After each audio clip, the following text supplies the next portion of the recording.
I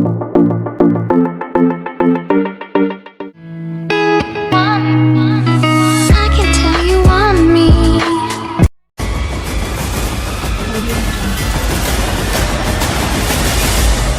Audio Jungle.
Akang teh ini Kang Uus teh ketua tim petani milenial ya?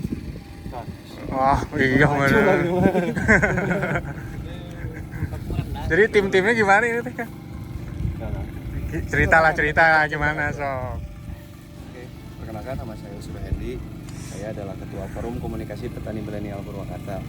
Hari ini kita berkunjung ke Dokter Tani. Ini di Kebun 3 ya. Dokter Tani ini itu bikin standar pertanian di kita itu jadi kita itu terlalu rendah gitu. Soalnya dia terlalu tinggi speknya. Dan untuk yang di Dokter Tani ini kita studi banding bersama rekan, ada Kang Boti juga, ada Kang Ruslan, untuk melihat seperti apa sih pertanian yang sebenarnya itu pertanian secara industrial ya, bukan hanya sebatas pertanian yang tanam cuma satu roll 2 roll mulsa gitu. Tapi di sini kita lihat ada yang 16 hektar, ada yang 18 hektar. Malahan tadi kata Pak dokternya itu totalnya itu targetnya 500 hektar. Saya ngebayangin 500 hektar kali per hektar 100 juta aja udah berapa puluh ratus miliar ya modalnya gitu ya. Kalau masalah panennya udah pasti, apalagi harga sekarang ya. Tuh keren, masya Allah sekali. Terus di sini banyak teknologinya, teknologi yang dipakai seperti mikrobanya, terus ada tadi yang disebutin itu ada Nutrijel ya, terus sama perekat pupuk casing. Nah perekatnya itu bisa lari gitu ya. Saya juga jadi penasaran gitu, perekat bisa lari itu seperti apa sih? Gitu. Polyester ya. Nah terus untuk pencegahan hama penyakitnya juga di sini sangat keren ya, untuk penggunaan pestisida dan lain-lainnya. Yang terutama saya pengen pelajari itu di sini itu sistem marketing dan kualitas barang ya. Karena menurut saya Dokter Tani ini speknya terlalu bagus. Kalau bagusnya gimana nih? Coba kita lihat langsung ke Oke, cabenya kita gitu. bisa Kualitasnya lihat ya. menurut Akang gimana gitu? Ya, oke, kita bisa lihat di sini ya. Nah, pertama Dokter Tani itu punya branding diri sendiri. Ini kita bisa lihat dulu ya Kang, dari dusnya. Ya, Dokter Tani Chili Farming Specialist. Mungkin di Indonesia baru satu.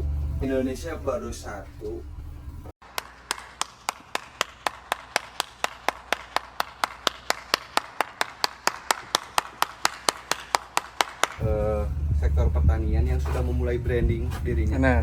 Nah, ini saya melihatnya itu ngeri ya, branding, karena seperti yang saya sudah pelajari di Jepang. Jadi setiap petani itu memiliki brandingnya sendiri masing-masing.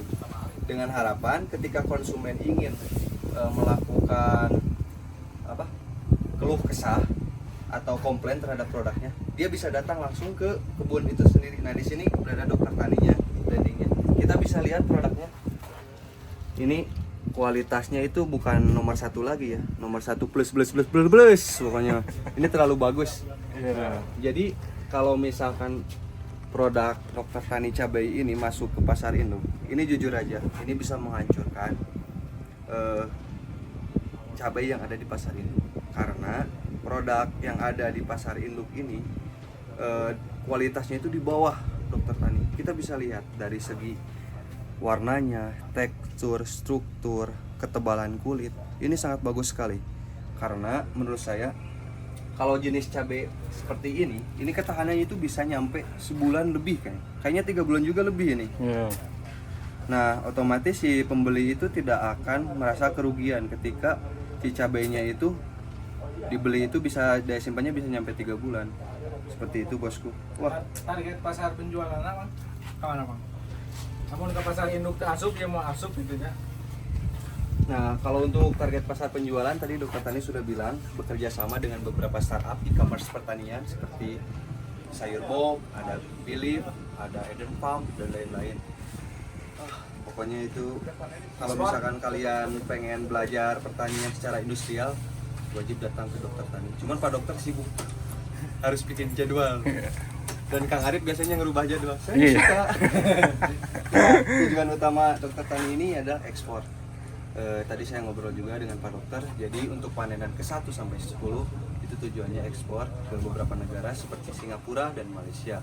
Dan untuk harganya itu di titik terendah untuk ekspor itu di angka 245.000 dan untuk harga tertingginya itu bisa nyampe 600 sampai 700.000. Untuk di pasar lokal untuk harga terendahnya itu Dokter Tani kalau mau kontrak dengan Dokter Tani itu di 20.000, untuk harga tertingginya itu bisa nyampe di 140.000. Jadi untuk harga tidak flat, mengikuti pasar, cuman ada harga terendah ada harga tertinggi seperti itu. Keren mantap lah pokoknya. Untuk tim Akang sendiri boleh nggak sih Kang dikenalin gitu siapa aja gitu dari tim Akang gitu. Perkenalkan di sini ada Kang Boti, disebutnya Kang Boti. Kang Boti. Nama aslinya siapa? Nama asli Ananda Dwi Septian, asal dari Kampung Cilang, Desa Marilaluyu, Kecamatan Kira Pedas. Fokus di cabai besar. Di sebelah kirinya ada siapa Kang? Perkenalkan, nama saya Muhammad Ruslan Nurisan. Saya asli orang Bojong, tepatnya di Kampung Cileweng. Untuk sekarang saya menanam cabai, fokusnya di cabai besar sama. Jadi sekilas Kang Boti ini dulu itu cita-citanya ingin bekerja di Jawa. Nah, cuman waktu itu kita ajak belajar bertani mulai dari tanam timun dan lain-lain ya. Sampai sekarang Kang Boti ini juga udah punya kurang lebih 1 hektaran. Dan sekarang kerjanya cuma main ya. Karena udah ada pegawai di sana. Nah, cuman kan ketika kita bertani itu apalagi berusaha ya. Kita harus tetap ekspansi, harus mengeksplor. Nah, makanya kita datang ke Dokter Tani ini untuk mencari ilmu, karena kalau misalnya kita datang ke yang cuma 5.000 meter, 4.000 meter itu kan masih di bawah kita. Nah, kita harus nyari yang lebih besar lagi sektor pertaniannya.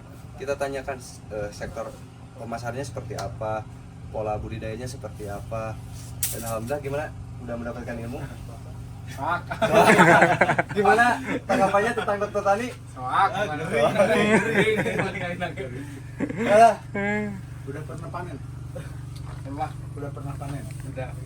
Panen terus. Cuman jadi gini Pak, jadi semenjak kita main ke sini, jadi kita itu jadi serasa nggak ada apa-apa ngebun. Kalau di sana, kalau di sana kita ngebun, kalau di sana kita ngebun 3 hektar itu udah serasa luas ya. Pas ke sini, sekecil banget gitu. Wah, pokoknya keren banget lah. Alhamdulillah. Terima kasih Dokter. Menyala. Menyala abangku. Menyala. Terima kasih ke Dokter Tani yang sudah mengizinkan Forum Komunikasi Petani Milenial untuk berkunjung ke kebunnya. Oke. Sip.